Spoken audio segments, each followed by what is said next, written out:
আমাদের এই সংসার জীবনযাত্রা প্রত্যেকটা মানুষের কি কর্তব্য? মানুষ কেন শ্রেষ্ঠ জীব? মানুষ কোথা থেকে এসেছে, কোথায় এসেছে, আবার কোথায় চলে যাবে, এই সকল জিজ্ঞাসা প্রত্যেকটা মানুষের এই সকল জিজ্ঞাসা প্রত্যেকটা মানুষের হওয়া প্রয়োজন। হরি কথা বলছেন যে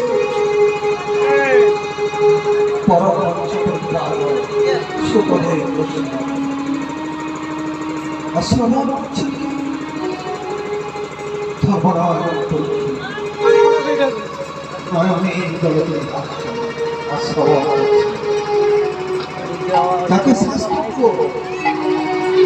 বেদান্ত মহাভাগবতম বলে তাহলে না ভাগবত কথার মানে আমাদেরকে বুঝতে হবে সর্বপ্রথম যে ভাগবত কথার মানে কি। ভয়ে কি পাই আমরা? ভয় পাই ভক্তি। ভয়ে কি পাই? ভয় পাই জ্ঞান। ভয়ে কি পাই? ভয়ে পাই বৈরাগ্য। বৈরাগ্য না থাকলে কিছুই হবে না বাবা, সব কিছুকে অল্প অল্প বৈরাগ্য করবে। আর কয়ে কি? কয়ে ত্যাগ।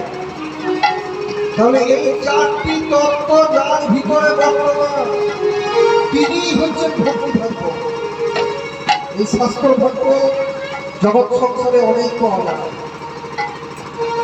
কিন্তু যিনি একবার ভক্তি ভাগ্য থেকে ভগবান তাকে কাছে করে তুলে দেন। ভগবানের কাছে তাকে দিতে হয় না, ভগবানই তার কাছে আসে। ভক্তি ভাগ্য থেকে অনেক অনেক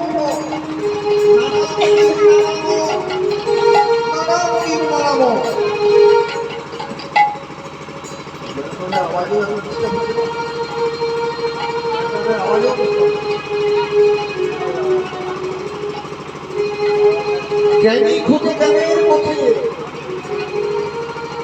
পণ্ডিত খুঁজে পাণ্ডিত্যের পথে, যিনি প্রেমী তিনি খোঁজেন প্রেমের পথে, আর যিনি ভক্ত তিনি খোঁজেন ভক্তি।